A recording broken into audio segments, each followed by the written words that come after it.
வணக்கம். இன்று நாளைக்கான செய்திகளோடு மட்டும் சந்திக்கிட்டோம். இலங்கையில போர் சூழல் இடம்பெறுகின்ற காலப்பகுதியில நிறைய நபர்கள் காணாமலாக்கப்பட்டிருந்தார்கள். அதுல முக்கியமாக சுயாதீன ஊடகவியலாளர்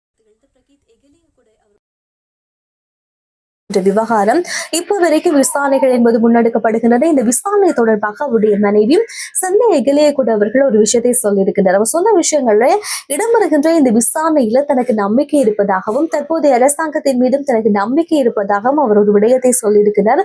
அதுல முக்கியமாக சுயாதீன ஊடகவியலாளராக திகழ்ந்த நீண்ட காலமாக இழுபறியில இருந்திருந்தது. இப்ப வரைக்கும் விசாரணை என்பது முன்னெடுக்கப்படுகிறது. அவருடைய மனைவியும் அவருடைய குடும்பமும் தொடர்ந்தும் தங்களுக்கு நீதி வேணும் என்று நீதி கோரி நிறைய கட்ட போராட்டங்களை எல்லாம் முன்னெடுத்திருந்தார்கள்.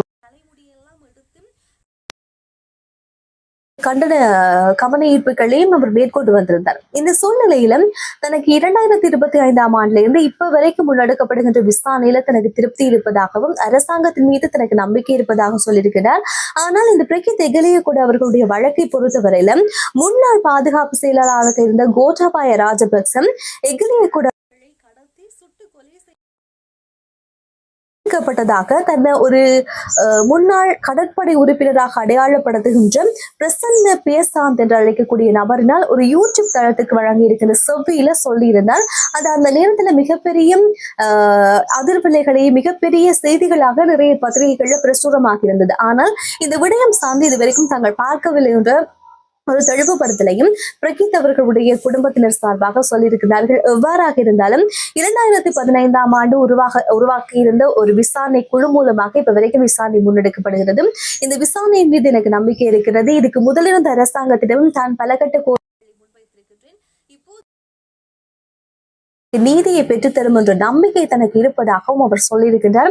தொடர்ச்சியாக இப்படி காணாமலாக்கப்பட்டவருடைய விவகாரம் இழுபறியிலேயே இருந்து கொண்டிருக்கிறது.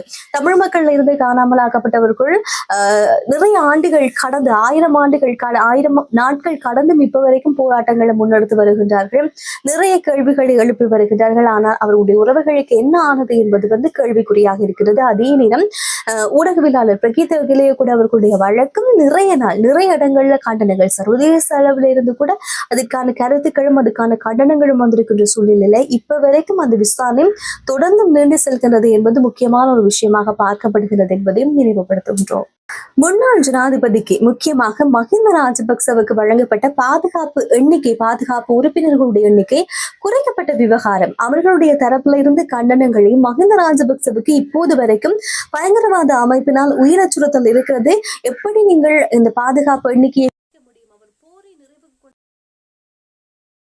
புலிகள் அமைப்பு என்பது இப்ப வரைக்கும் வேறு இடங்களில் செயல்பட்டு வருவதாகவும் இலங்கையில மீண்டும் உருவாக்க முயற்சி செய்யப்படுகின்ற சூழலில் எப்படி நீங்க இதெல்லாம் இல்லாமல் ஆக்குவீர்கள், பாதுகாப்பை எப்படி குறைப்பீங்க அப்படின்னு சொல்லி பல கண்டனங்கள் அவர்களுடைய தரப்பு சார்பாக வெளியிடுகின்ற நேரம் அதுக்கு மாற்று கருத்துக்களும் அரசியல் தலைவர்கள் முன்னாள் இராணுவத்திலிருந்து பல உறுப்பினர்களும் சொல்லியிருந்தார்கள். மஹிந்த ராஜபக்சவுக்கு இப்ப வழங்கப்பட்டிருக்கிற 30 பாதுகாப்பு உத்தியோகத்தர்களே போதுமானதாக இருக்கிறது. அவருக்கு எந்த ஒரு சூழ்நிலையிலையும் விடுதலை புலிகள் உறுப்பினர்கள்ட்ட இருந்து உயிர் ஆபத்து அச்சுறுத்தல் என்பது அவர்களுக்கு வந்தது கிடையாது என்பது போல பல தரப்பட்டவர்களும் சொல்லியிருக்கின்ற சூழ்நிலையில இப்ப முன்னாள் நாடாளுமன்ற உறுப்பினராக இருந்த சி.வி. விக்னேஸ்வரன் அவர்களும் ஒரு விஷயத்தை சொல்லியிருக்கிறார். ஆனால் எண்ணிக்கையை மிக கணிசமாக அவர் குறைத்து சொல்லியிருக்கிறார் என்பதுதான் முக்கியமான ஒரு விஷயம். தமிழீழ விடுதலை புலிகள் அமைப்பினால் எந்த ஒரு சூழ்நிலையிலும் மஹிந்த ராஜபக்ச அவர்களுக்கு உயிர் ஆபத்து இருந்ததாக தகவல் எதுவுமே தனக்கு தெரியாது, அப்படி இருந்ததும் இல்லை என்பதாக சொல்லியிருக்கிறார்.